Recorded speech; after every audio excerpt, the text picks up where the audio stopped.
this next episode of the Maza's Musings podcast, where there are some character questions, but certainly not about your hosts.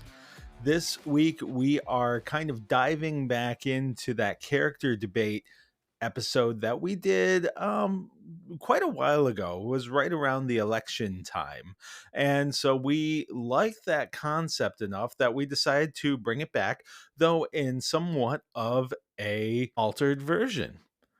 So we're going to have some fun. We're going to have some scenarios that we're going to throw out there, and we are going to try to determine which fictional characters we think would be the best for that scenario.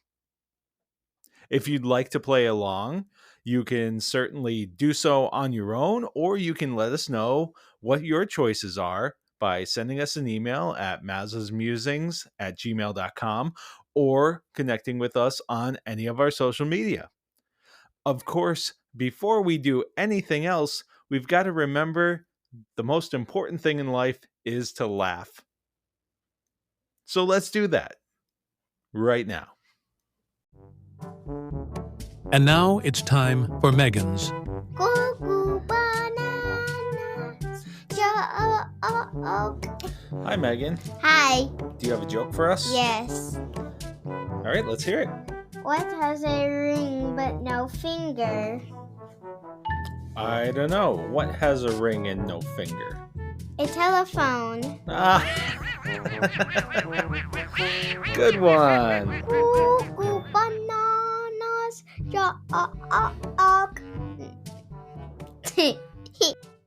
I gotta say, the jokes that Megan has had the past couple of weeks have really been pretty darn good. Sometimes it's a little hard to follow that up. And this time we're following it up going from silly to something, I guess, a little bit more serious than we normally are for our Maza's Mickey Minute. There's been something that's been on my mind for the past few days. And with Eileen here helping me out with this episode, I decided it would be a good opportunity to talk about it. So I'll get something off my chest with this week's Maza's Mickey Minute, and then we'll get straight into our main topic. Donald, wake up! It's showtime! Don't forget the orchestra! Ah, there you are. And just in time. Mom says there's even more magical stuff now.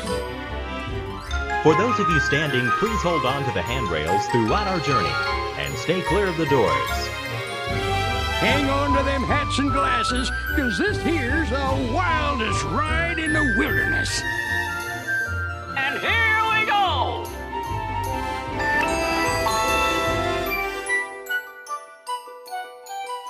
All right, so before Eileen and I get started with the main topic, we are doing Maza's Mickey Minute, and we've had a little bit of a conversation going on in the Maza household over the past couple of days, and I won't get into the whole thing, but it's prompted some discussions about the Disney magic and how the magic changes as you go through different stages of life. We have a 7-year-old who is reaching the age where, you know, there are some questions and some declarations. So I'm being intentionally vague here because I'm not sure who our listening audience might be. But it really, I've struggled with it for the past couple of days because I've never been really afraid of Meghan growing up. You know, there are some people who express, oh my goodness, I can't believe that she's X or Z. And it's one of those things that I've always kind of been like, well, yeah, that's kind of what happens, you know, at like that me age. Every day of her life. I wasn't, but you know, this is something that this is the first time that I've really had a struggle with that. And we had a talk at the breakfast table about how the magic tends to change. So I thought that, just the two of us kind of talking for a minute about just exploring that a little bit would be interesting, about what the magic means to us now, as opposed to, how maybe what it once was. I think that there's been a shift even from like the first time when we went on our honeymoon to what it is now. But I think more in a general sense for me, especially with us being part of the Disney Vacation Club, but we've stayed in the bubble. I feel like, I don't want to say it's a safe space, but it is a place, a comforting space, maybe. I would say that the bubble is in a way kind of a shield. It's one of the few places where when I'm there, a lot of the influences of the outside world aren't there. There are weekends where I'm still, it's the weekend. I'm not working, but I'm checking email or getting messages or something like that. Whereas when I'm there, I'm completely immersed in being there, So from that perspective is magical because it is very much a release. But I think something else, it's also a place where I feel a certain level of comfort that maybe I don't elsewhere. You know me, I'm not somebody who does a lot to put myself out there. I'm not somebody who, I tend to be a little bit conservative in the way I present myself. I'm very much, act your age, kind of where, you know, act like you've been there before. I'm not super outgoing. Part of my job is to talk with people and stuff like that, but it's not really something, I'm not a social butterfly or anything like that. And I feel like there are parts of me I'm able to allow myself to access parts of me that I don't normally reveal very often, a little bit sillier, a little bit more less afraid, not caring as much about what people might think, etc. So again, in a different way, a certain kind of relief. So I think that in a broad sense, that's kind of like, why Disney is special to me, so. Well, I was going to say, I have a story about what you were just talking about. Sure. Like, I remember, and this was a while ago. I don't even remember, but it was a while ago. It was before Meghan, but it was when they still had the Tink meet and greet in Town Square. And I remember, we pretended to fly with Tink, and Tink was teaching us how to fly, which really just for purposes there was like sticking your arms out and everything like that. But we put one of those pictures on our Christmas card of like us pretending to fly with Tink. And 4 or 5 people, like your mother included, was like, what did you have to do to get Chris to do that? It's like, nothing. Tinkerbell told him to fly, so he did. Like it was just shock from like several different people. So yeah, I see what you're saying with that.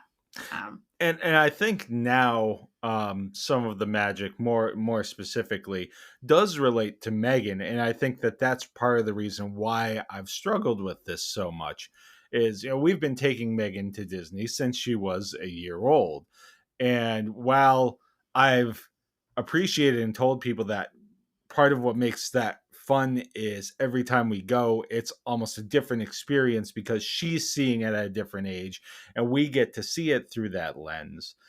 I don't know. It feels like as we're exiting this stage of it, I'm afraid of losing that, that like the magic being around her type thing. It's going to be, and this is what we were talking about. The magic changes. It's going to be different, so I've been wrapping my head around that concept too, because for so long now, a lot of our trips, that has been such a source of magic, and it is going to change as she gets older. Yeah. Yeah. No, I mean, I guess I don't really have any thoughts on it. I mean, she has to, like, as she's questioning it, she has to know our thoughts, and we still pretend. And so I hope that she'll kind of learn that it's okay to pretend and it's okay to imagine. And, maybe that won't happen again until she's 16 or, 20 or whatever. But I think that it's hard because you said you don't want me to actually give specifics. So I guess I think, it's normal to question things, but I think she still has that, like, that youngness to her, that there are still things that, like, although we're not going to be going for another couple of years, so Yeah, who knows that's what it'll true. be like then. Like, she'll be, at least the next time we're at Disney World, she'll be 9. Yeah. So who knows what it'll be like then. But yeah, it'll be interesting to see what happens. And maybe, maybe over time, we become more ride people. I mean, we do a lot of rides anyway, but maybe it's more, the magic is watching her learn to not freak out on Everest or something like that. There's going to come a day where she goes on that. You still freak out on Everest. Yeah, I know. But there's going to come a day where, she goes on it and she's not scared of it anymore. Or like little things like that, might shift what it is. Well, we've talked about me and we've talked about Meghan. What about you? What are some of the things that you appreciate that you would identify as, like, the magic? I don't know. I mean, I guess it's just, the very first time I went there, again, I was an adult. So walking into the park, it's like seeing all of these things that I've seen in pictures and seen on TV shows and seen in movies. And all of a sudden it's there in front of me. And like, that was just like mind blowing. Like, I'm here. And I think that might be a piece of it still, is it's just like, I'm here at this place that I had always wanted to be at. Like, and large family, very expensive trip. But like, so it wasn't anything I did as a kid. And so I don't know, maybe the fact that I waited until I was an adult, well, by force, but not like, so it's still, I think it's, I don't know. I don't want to say like the magic is like the appreciation of like just still being able to be there and do stuff and see things. But, I mean, and when there's something new, it's always just like, what's this going to be like?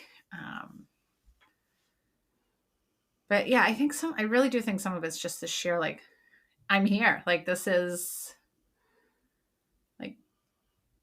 what I always wanted to do when I was younger, and I'm here and I'm doing it. And it's just one of those, so I guess I don't know. Like, I mean, the magic is just being, I don't know how to put it into words. I really don't, but I do think some of it is very much like just that, again, like that first time mentality, like, and I know I'm not a first timer by any means, but it's always just like, okay, I'm here. And just, you said like the familiarity, but you'd almost think that would take some of the magic away, but I don't think it does. I think it's kind of like, wow, we're here. This is happening. Like, this is something we can do. So, and there are still experiences that we haven't done. We've been there how many times, and there are things that we haven't done, so there's always opportunities for new adventures and such, but so I'm just gonna, a couple of things that just kind of popped into my head as like moments, and one of them is pretty specific, like, and it was when we did the half marathon when we did Princess Weekend and we did the Fairy Tale Challenge, the half marathon when we run into Magic Kingdom and we're running down Main Street and the castle's there, and there were the cast members and people who knew people there, and everybody's cheering. This is a place that we've walked down how many times, and I know that for you was every time it's just I'm here, but this was an entirely different experience in a place that we've walked down that street a bunch of times at this point. And that was just such a unique experience that, that was when, and the sun was just starting to rise. So the castle looked great. It was truly like one of those magical moments. I think one of the other ones for me, and this is now this one's a Meghan moment, was when we stepped on the Disney Wish to take our first Disney cruise. Yes. And she had her wand, and they did the whole thing where like they held up their wands, or I think the boys had swords if they wanted. They all got wands. Okay. And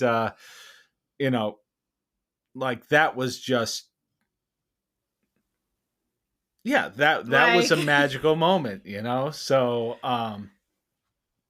so there are more specific things that we could probably come up with thousands of them. We've talked about some of them before. The Sorcerer Mickey coming out to say hello to her. That's one that we've talked about before, and I'll talk about a million other times because that is one of those moments. But like, for me, being a Star Wars fan, the first time I saw the Millennium Falcon was like, so anyway, this has just been something that I've been thinking about a lot over the past few days. I think that Meghan has kind of delighted in torturing me. Yes. I think she knows that it bothers me a little bit, and she's at that age where she's like, hey, I can needle mom and dad about things. And so she loves to torture us. And, it's funny because everybody has their things. Like, the number of people have been like, oh, wait until she starts dating, blah, blah, blah. It's like, I don't really care She's about. already been proposed to twice. I'm not even going into that. That's one of those things that is just like, oh, well, she's going to date sometime. You'll have to get your shotgun. And it's just like, everybody dates. So I'm just like, whatever, I don't like, to me, that's not something that rocks my world thinking about. Obviously I want her to make good choices and things like that. So it's not like it's something that I totally blow off, but as I was saying before, it's another one of those things like, well, yeah, you get to X age. That's something you do. You date someone your own age. We're not getting. I know. I just that made me laugh because there might be a shotgun for that. No shotguns were purchased or used in the making of this episode. No shotguns are owned. So, but no, I think that it's. I think this one just snuck up on me. I thought that I had more time, So I think that may be where this is coming from. So I appreciate you engaging in this therapy session of sorts for me. And it's funny because you're obviously having a hard time with this. And I, in my head, have been like, how has she not picked up on these things sooner? So this is one that I almost feel like is overdue, if that makes sense. So I'm not having as hard of a time with it, which might be the first time ever, but. Well, yeah. Either way, the magic is still going to be there. We still experience it. What I truly dread is the day. Well, no, I guess not, because it's like, but the day when she says, if she ever says, I'm just not into this. that will be a hard day. I said I jokingly say, well, no, because then that means okay, that's fine. You stay here, we'll go on our own. And we'll have a great time. But that would be a hard day too. I don't know that will happen because it is such a part of our family traditions at this point, which makes it more plausible that she won't ever say that. But at the same time, it means that if that day ever comes where she decides, what she's into and what she's not into, and that's one of the things she's not, then, well, that's going to be tough. But for the time being, we still have the magic. It's just changing, and I need to embrace that more. Yeah. Well, who can certainly help with getting people to experience and appreciate the magic? No, why don't you tell me? It's We Do Travel Right. I knew that answer. Well, then why didn't you say it? I don't know. Well, of course we know, because we use We Do Travel Right. They'll give you that one-on-one concierge level service with an agent who will give you that individual attention and has the knowledge of all the deals and all the ins and outs of everything, whether it's the parks or the apps. They've got the dining team to help you with those hard to get reservations. And the best part of all of it? What is it? Well, it's that it's free. Sorry, I'm trying to annoy Chris tonight, apparently. And now I can't stop laughing. But yes, all of the services, whether it's for Disney, for Universal, which of course has Epic Universe when we're recording this, opening tomorrow. Also, we recorded a really cool episode on that a few episodes ago, so go ahead and listen to that with a couple of people from We Do Travel Right. But I was about to say, let's get back to We Do Travel Right. Well, I'm talking about them. They were great, and it's just a sliver of the knowledge that they have in this episode, which shows just how much they know. And all of it is free because all of those places, including cruise lines and all-inclusives, pay them for you because they build the cost of an agent into their pricing. So it just makes sense to use the agent, doesn't it? If you say so. No, it really does make sense.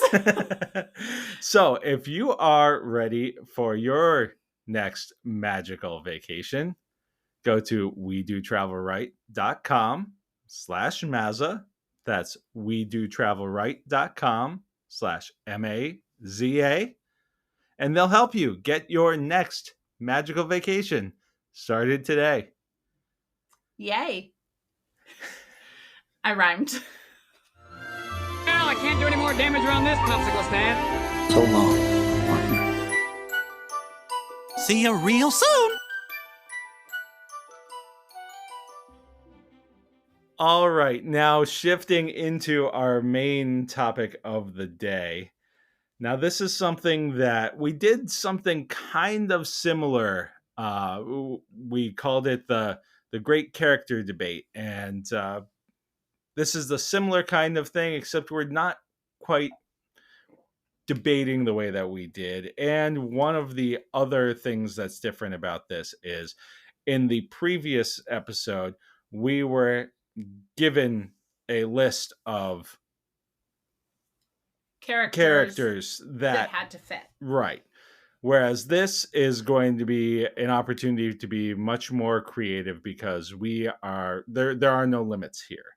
So it also could be much more difficult. It could. But basically we're going to be posing some scenarios and we have to choose a character, fictional character, and it can be from any work of fiction, whether it's a movie, TV show, a book, a poem, whatever. who you think would be like either the best one to do this or the best one to be your sidekick, whatever the scenario lays out. So, and we're going to be doing this at random. So both Eileen and I have had this list for about the same amount of time. Neither of us really looked at the list in advance. I was about to say, I informed him at dinner tonight that I did not have a chance to look at the list. And neither did I. It's been pretty busy. So we're going to be winging this a little bit. So, but I still think that we could have some fun with this.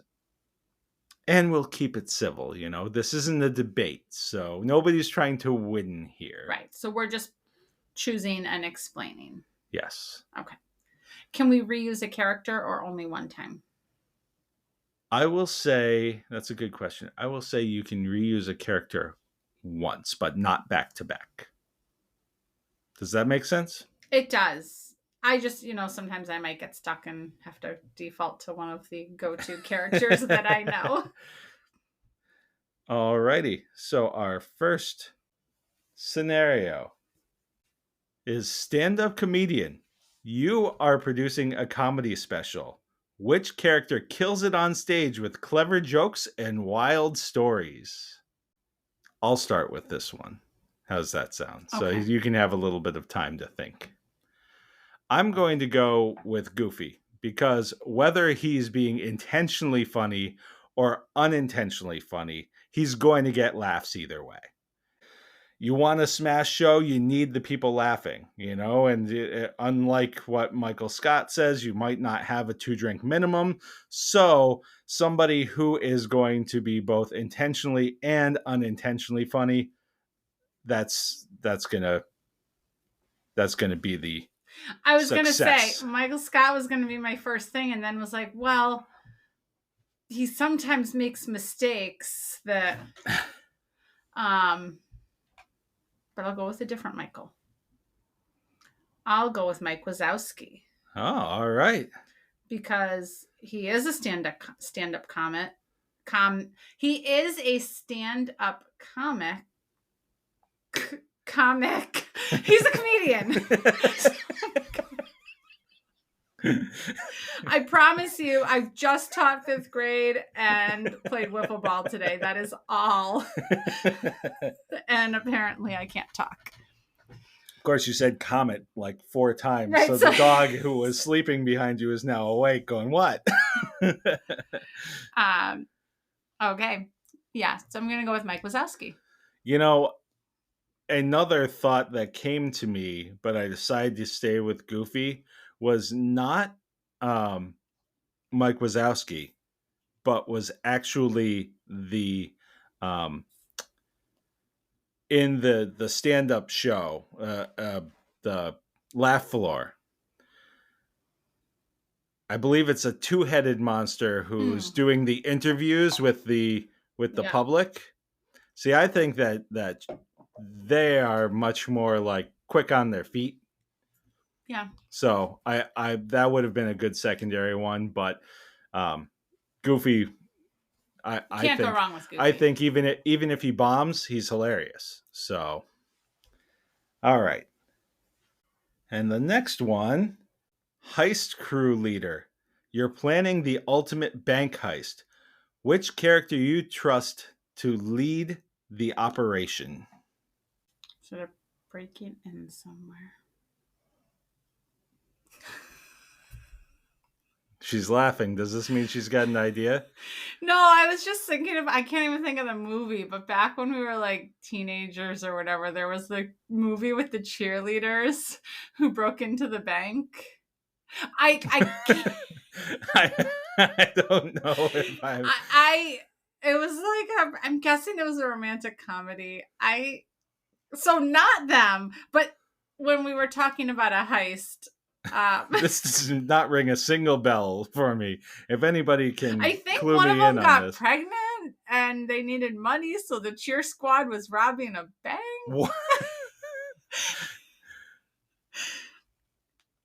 You're looking this up right now? I am.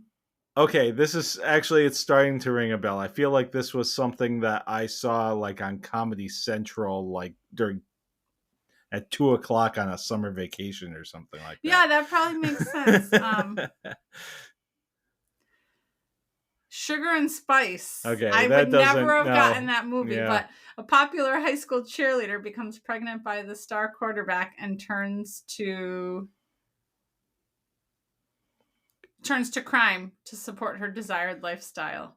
I don't remember anything about it except like the scene of them walking into the bank. But I don't. Okay, not who you're choosing to lead your Not bank who I'm heist. choosing, but given that we talked about it,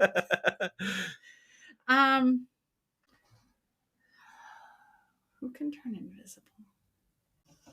Ooh, what's his face? See, this is where I struggle with this. What's his face? Because I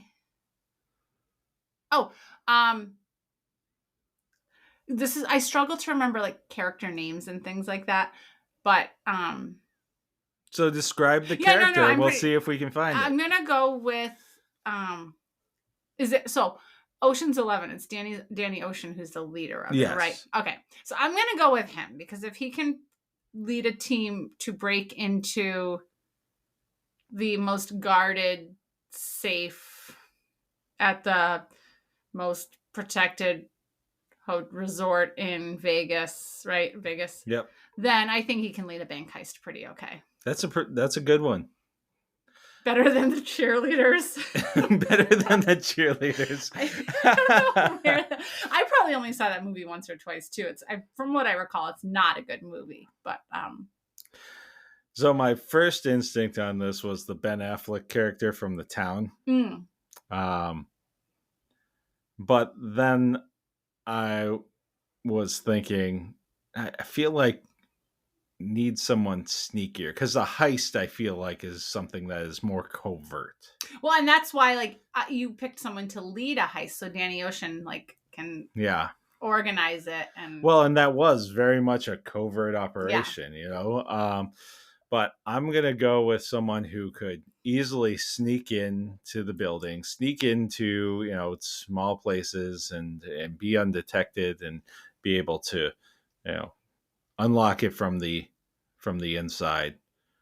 I'm going with Remy from Ratatouille. I guess he can do stuff like that. Okay. Well, I mean, let's face it. He ended up getting his entire family into the fridge at the restaurant. So would not have thought of that one at all. So that's what I'm going with is Remy. Okay. On to our next one. I figure we'll start with 5 and then we'll see where we are. Okay. Especially because your Maza Mickey minute did go lots longer. of minutes. Yes. Alien invasion leader. Aliens have landed. Which fictional character should lead humanity's defense? Do you have one? No. Okay. Lead humanity's defense. Long pause. You're going to cut out some of this long pause, right? Yeah. That's why God made editing. It's a hard one. All right, I've got it. When you're ready. Okay. Yep. Go ahead. All right, so I'm gonna go with Lord Voldemort. Because he can just Avada Kedavra all of them, and then they're gone. Okay. Yeah, I should have said at the beginning, we did have a discussion on how it couldn't just be magic. Like there were a couple of times in the last one where Eileen just invoked magic, and that was, but I did specify with her that she would have to explain what qualities that. No, I mean, he's a pretty awful person. But he'd also have him a person, but he has the tools to defeat. And others. he'd have absolutely no issue with committing genocide. Yeah. So I think, I mean, he has the tools he needs to protect humans from aliens. All right. So I can't remember his name, but the Jeff Goldblum character in Independence Day. He figured out how to defeat the aliens once. He can figure out how to defeat the aliens again. What's the? Never mind. We're gonna keep What? going. No, I was trying to think.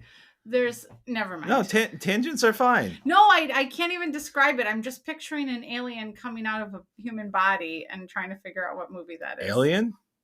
No, I've never seen Alien. Don't judge. Are there aliens in Men in Black?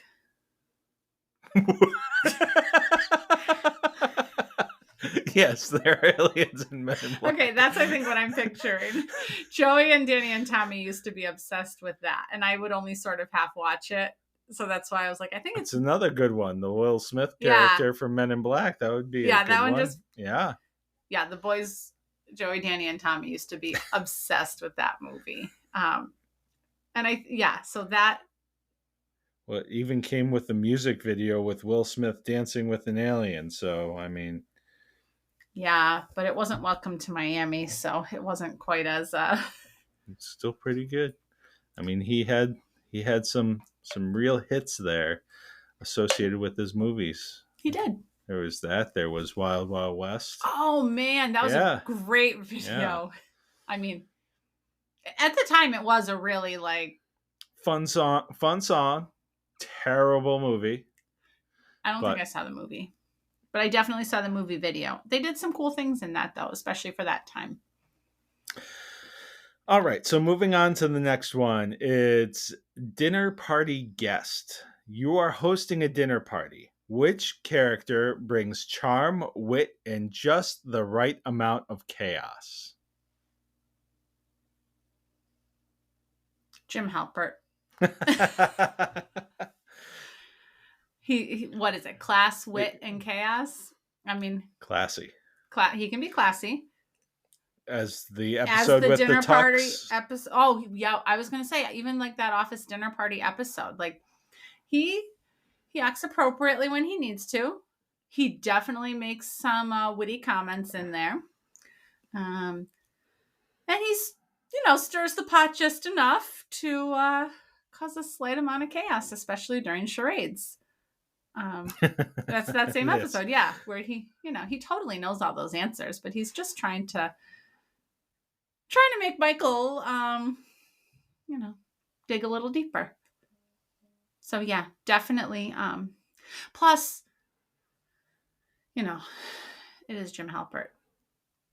He would be an enjoyable person to have dinner with, even if it's not at a dinner party. I think. You just want to have a date with Jim Halpert. I'm married to you. You can join us. I just would like to spend some time with Jim Halpert. Like, just to, get to know. I think he'd be a pleasurable company. And anytime there's an awkward silence, he'd just make a face. And then I'd laugh. Right? Yeah. So I think he'd be a good dinner party guest. Okay. That's a good one. I knew I'd be fine. He was when I was looking at the, I gotta find a way to get Jim Halpert in here. That was the one thing that I did notice, like that particular category. And I was like, Jim Halpert. Especially we just watched that episode recently, so fresh in my mind. Who would you like to invite to a dinner party? This one I really struggle with because I don't think that there's anything that I'd like less than to be at a dinner party. So the thought of hosting one and then having a guest that I choose that would be entertaining enough to be there, I'm going to go with Buddy the Elf. There'd definitely be chaos. There would be chaos. There would be stories. And it would also mean that there would be as little attention on me as possible as I'm sitting through just probably my worst nightmare, which is the dinner party. We used to have dinner parties in college all the time. Well, not all the time, but every so often we thought we were really classy and, All right, moving on in the classiest fashion possible. We are going to go with time travel companion. You've got a time machine and one travel companion. Who's the best choice for historical misadventures? Oh no, he's real. I was gonna say George Washington. He's real. And that was just because you said historical, and I was just like, he did chop down a cherry tree. You know, not really, but anyway, he's a real person. Let's think. Historical. No, I'm picking someone to travel through history with. Yes. Okay. That in my head, I was thinking historical people. No, you are traveling through time with this person.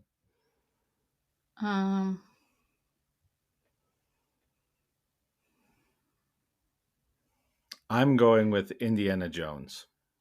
Okay. He's an archaeologist. Clearly, he knows his history. He's been on an adventure or two already. Pretty handy with a whip in case we get in any trouble. Indiana Jones. Can I pick two?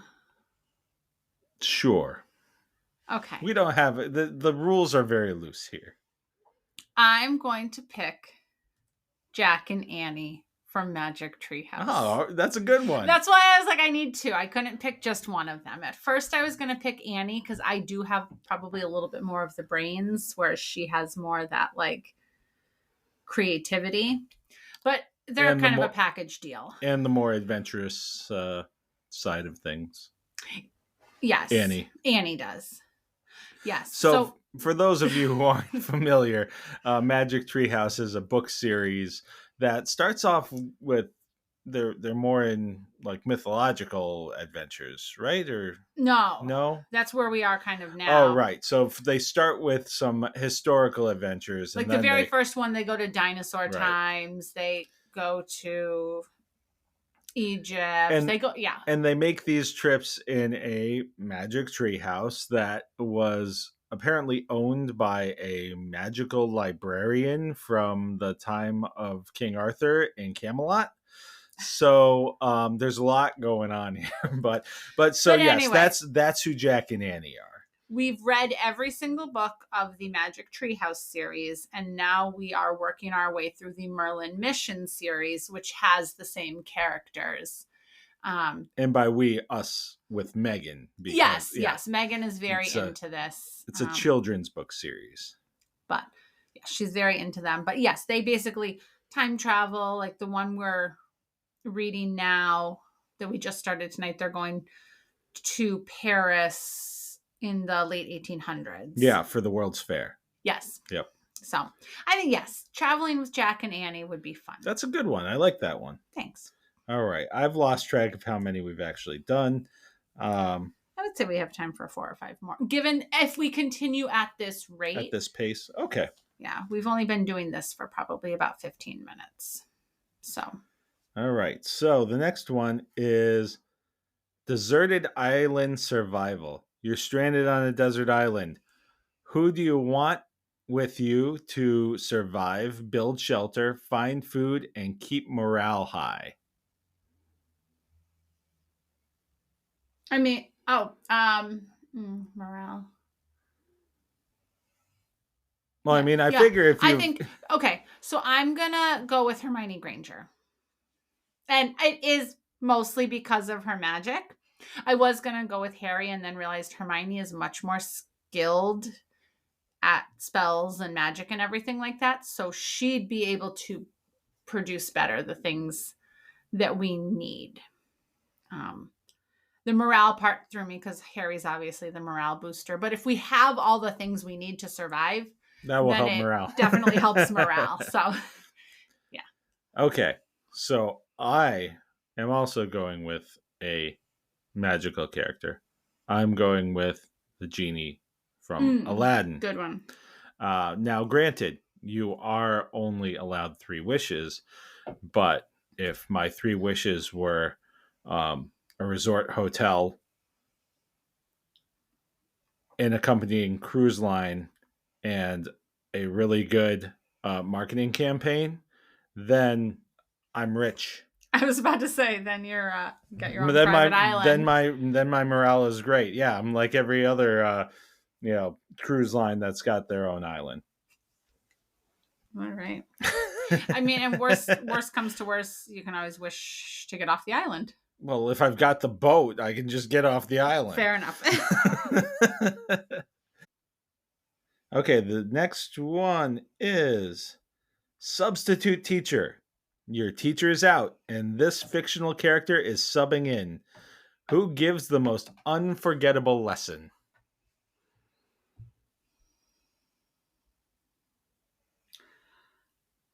This is my worst nightmare. Because if a substitute teacher is giving an unforgettable lesson, I do not want to go to school the next day. You're not the teacher. You are part of the class. No, I know, but in my head I'm thinking, oh man, if it's unforgettable because the sub is terrible, then I don't want to go. If it's unforgettable because the sub does something crazy, I still don't want to. Then you've got to follow that up. Not even follow that, reel them back in. Let's see.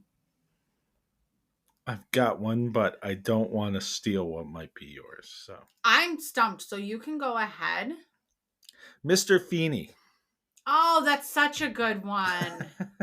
That is such a good one. Because if you learn nothing else, you're sure to learn a life lesson. You're absolutely right. I had a history teacher that he didn't remind me of Mr. Feeney per se, but he there was probably more life, there was always the life lesson that came along with it too. A fictional character to be a sub. I'm going to go with, my mind is completely blank. I'm just saying I'm going to go with to try and produce something. Now, are you focused on teachers right now, or? No, I'm trying to focus on a character who might be able to manage, but also have some fun, because that's what a good. So I think I'm thinking too much on the teacher. Yeah, you're aspect. focused. You're focused way too hard on this. Imagine you're a kid in the class. Who would be a great substitute teacher?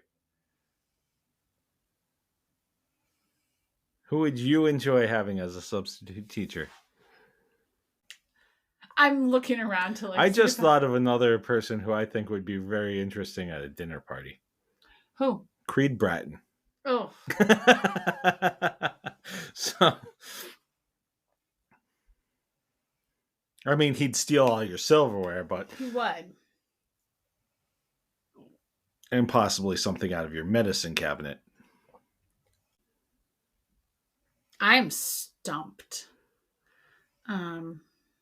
It's really that hard to pick somebody who would entertain your class for a day if you were a student? I just entertain them so well myself right now. Right, but you're not the teacher. I think Get out of teacher mode. I think this one's too personal. Let's go with Yoda.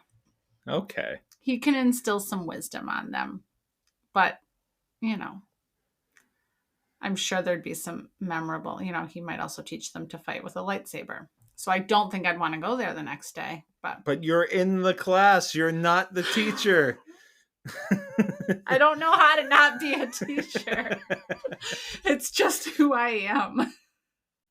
Yeah, that one was, I just couldn't get my head out of the, and I'm sorry, that's me. Okay, roommate. You're moving into a new apartment. Which fictional character would make the best or most interesting roommate? You know who I think would make a good roommate? Would be Belle. We both enjoy reading, so we could share books. She seems overall pretty mild-mannered, go with the flow. Yeah, except when she's singing about how everybody else sucks. Yeah, but I think that, especially if we're roommates, I wouldn't be trapping her there. But I mean, she tends to get along with most people. So I think I'll go with Belle.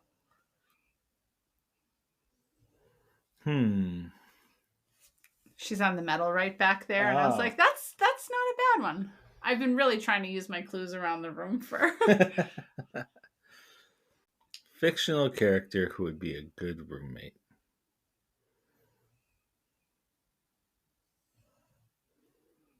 This is tough. There's been a couple times, not with this one, but where I've been like, oh, this person would be good. And then realized that they're a real person. Yeah. I'm also trying to imagine what a good roommate would be like, because I haven't really had A roommate many of those in a long time. I haven't had a roommate in a long time, obviously, but beyond that, when before we were married, the few times that I had roommates, it wasn't great. So let's see. This one's got me a little stumped. And it's hard because it's like so broad. Like Yeah, I think that's part of the. Like if you had to narrow it down to a Disney character or something like that. Mm-hmm. Look like you look like you're thinking like you came up with another one. Not for this. Oh, did you think of something for something else? Yeah, but that's okay. We can. No, you can. No, I just went through a whole nother avenue. Like One Tree Hill just popped into my head, and I thought about Whitey, and I think he would be an amazing substitute teacher, like the basketball coach. Oh, because again, he's got like those life lessons in there. And he wouldn't let them mess around. He wouldn't let them mess around too much. So, but you'd still enjoy spending time with him. That doesn't help you with this. No, it doesn't. But, I threw out something that I thought of after the fact, and that's fine. What if you were roommates with, like, Jim Halpert? Why would I want to be roommates with Jim Halpert? So you can come visit and... Yeah, then I get to know him while I'm getting to know you. Because if you had a roommate, we probably wouldn't be married. Yes, that's true. But why would I want a roommate who would be more appealing than me? I never said that. It would be fun to get to know him. Okay, anyway. You can't have any animals because you have allergies. I was going to say, one of my initial thoughts was Chewbacca, but I feel like allergies would be a big issue there. Unless he's hypoallergenic. That's true. I'd probably want a roommate who's not ever there. Because I really wouldn't want a roommate. Sorry. Well, living with the person I'm married to is not the same thing. So, knowing that I probably, since I haven't had a great track record with roommates even when I had them, I'd want somebody who wasn't going to be around very much and maybe would just show up every now and then and, so I'm going to, but would still be a good time when he was there. Yeah. So I'm going to go with Sam Axe from Burn Notice. Oh, because he'd be with girls. He'd be with his lady friend of the moment most of the time, and then whenever that was done, he'd just come back and crash for a few weeks until he finds another lady friend. Exactly, and but you'd have a good time. And when he does come back, he would be totally cool with just kicking back and having a few beers, and we might have to go out and shoot somebody at some point, but I think overall, that would work. We've talked a little bit violent about shooting. This is the second or third time we've talked about shooting. So we don't own guns. We do not own guns, no. But of course, in Burn Notice, they just kind of hand out guns, willy nilly. Everybody's just like, here you go. Here's a gun. Here's a gun. Here's a gun. No, it is Florida. It is Florida. I love Florida. or at least parts of it. So I don't love Florida. I love Disney. I don't love Florida. I think I'd enjoy parts of Florida. Not to live. I mean, most of Florida, like a lot of Florida on one side is beach, which I'm not a huge fan of the beach. Then there's the middle portion where there's Disney and then swamp, which is not great. And then you go to the other side and it's beach with smaller waves. No, I understand that. But anyway. And then there's the Panhandle, which, That's where Jacksonville is, I think. Close to it. Jacksonville's further north. Well, Jacksonville's further north in Florida, yes. All right. Couple more. Haunted house partner. You must spend the night in a haunted house. Who's the one character you want by your side? It is not the Panhandle. No, it's not. It's no, north of... It's just north. It's, yeah. Sorry. Can you repeat that one? Haunted house partner. You must spend the night in a haunted house. Who's the one character you want by your side? I think I'm going to pull one from your suggestions earlier about something else. I think I'm going to go with Chewie. Chewie would protect me, wouldn't he? Oh, sure. And if I needed a hug, he'd give me a hug. So I think I'll go with Chewie. That's a good one. Let's see. Haunted house partner. I'm gonna go with, and this is gonna be weird. Courage the Cowardly Dog. Because basically he spends his entire existence protecting those old people from all manner of weird stuff. And they're completely unaware that any of it is going on. Okay. So, I mean, so I think that maybe I wouldn't even be aware if something happened, Good call. So, all right. Yeah. One more. Social media influencer. This character just launched their influencer career. Who gains a million followers overnight and why? Stitch. You stole mine. Partially because he can advertise for a new movie coming out, but mostly because he will do any crazy thing, but then he'll do something cute. So he can hit all markets of any kind of viewer. It's crazy and lovable at the same time.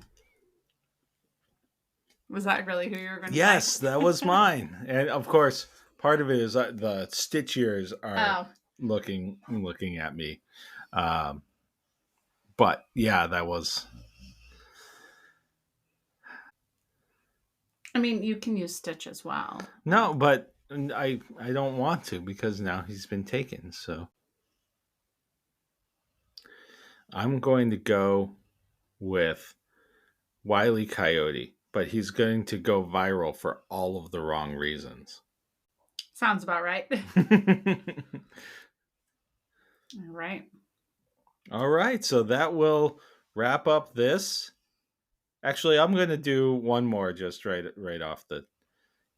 You're going on a trip to Walt Disney World. Who is your fictional companion? Mickey Mouse. I guarantee he's got to be able to have like this in that he can do whatever he wants there. So I'm guessing if Mickey Mouse wants to go on a ride, he can skip the line. I'm guessing if Mickey Mouse wants to, he's probably got not even backstage, but he's got all access there. Mickey Mouse. That's a good one. So I guess I'll go with Minnie Mouse then. She has probably almost as much as Mickey. Almost as much as Mickey, yeah. She has to work a little harder for it, though. Apparently, she has to make all his clothes and stuff. Well, that's too bad. She's told us that before. That she just like made Mickey's outfits. Oh, that's right. I forgot about that. More Disney magic. Anyway, yeah. So she probably has almost as many privileges as Mickey. All right. Well, this will wrap up the Great Character Debate Part 2. Thank you, Eileen, for joining me. This was fun. We did get on a couple of tangents, but I think that we managed to land the plane fairly successfully. Anything else you'd like to say before we sign off? No, that's about it. All righty. Thank you and good night. I was going to say that, but it's been a while since Megan's been on. That's true. We've got to get Meghan on the podcast again soon. We need to figure out what we'll do with her, because she definitely needs. We need direction a lot of times, but she certainly does. So well, she'll definitely have a couple of summertime opportunities to get on.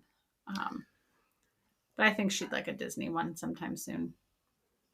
All right. All righty. Bye, everyone. Bye.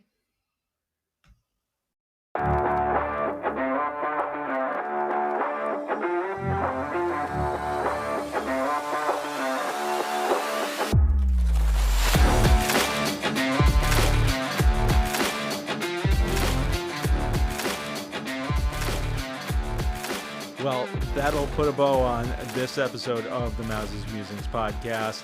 Hope you enjoyed listening. We certainly had a great time putting this one together. Some of those questions were hard. I mean, especially when you're trying to pull a character out of thin air on the spot, much more challenging than you might think it would be. But I think we came up with some good responses, and Eileen was really a good sport about it all. So yeah, I think that this ended up being a pretty darn good episode. You can tell us what you thought about this episode by emailing us at mazasmusings@gmail.com, or you can connect with us on social media. We're at the Maza's Musings podcast on Facebook. It's Maza's Musings Pod on Instagram, Threads, and Twitter. You can also find us on TikTok at Maza's Musings Podcast. And we are also on Blue Sky. Plus, we also now have a YouTube channel. So please feel free to go there and subscribe. You'll find some short videos that we've been doing, which have been a lot of fun.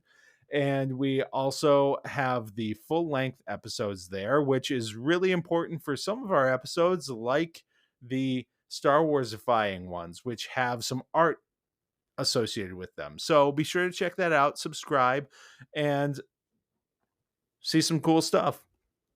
Of course, you can find this and a lot more information on our website, mazasmusings.wordpress.com. There you will find past episodes, more information about the podcast, all of these different ways that you can connect with us, and you can sign up for our newsletter. The newsletter is a once a week glimpse into the Maza's Musings podcast that comes straight to your inbox. And we'll talk about past episodes. We'll talk about the episodes that are coming up. We will shout out other podcasts, and we'll let you know about interesting things that are going on. Sometimes it's contests and sweepstakes. Other times it's news from Disney parks or entertainment or whatever that we find interesting. Basically, we figure if you're listening to the podcast, you're interested in the same things we are. And of course, if you'd like to help more people find us, word of mouth is the best way, but you can also leave a rating and review. Those ratings and reviews, depending on what podcatcher you're using, they boost us up in the algorithms. So it makes us more visible so that more people can listen to the podcast and join in the community that we're building here. Of course, usually this is right around the time when I would ask you to support us by buying a blue milk. But seeing as it is Foster Care Awareness Month, we are asking you to instead donate to All Our Kids. All Our Kids is a local nonprofit here in Western Massachusetts that helps support and empower foster families. And the need is year round, but especially there's a push this time of year during National Foster Care Month, which is the month of May. So we would appreciate you extending your support to them instead this month. And if you'd rather do something that will have more of a local impact, I'd encourage you to take a look around your area and see what organizations are doing similar work, supporting foster families, and making sure that those who are helping those most vulnerable in our community really grow and thrive. I think that'll pretty much wrap up this episode.